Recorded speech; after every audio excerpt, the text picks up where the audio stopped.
passadís, perquè estem molt contents de que ja vagis cap a casa. Però aquest passadís també tots teníem ganes de fer-lo per tot el personal de la clínica, perquè tots hem patit molt amb tu i amb l'Amparo. Tens de pensar que cada dia, com entràvem a la clínica, el primer que es preguntava és com està la Maria Àngels, com està l'Amparo.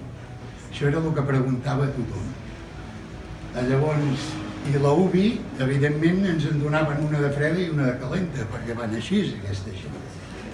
Fins un dia que la Lídia, que em deixava que et veiés per la càmera, et vaig veure allà al dit i hi havia dos que t'estaven atenent i vaig veure que ja aixecaves el braç així i començaves a donar ordres. Llavors ja em vaig veure mig salvat.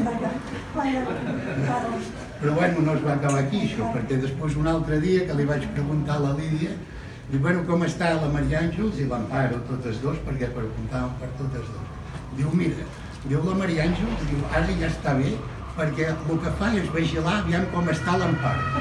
I només està pendent de l'Amparo.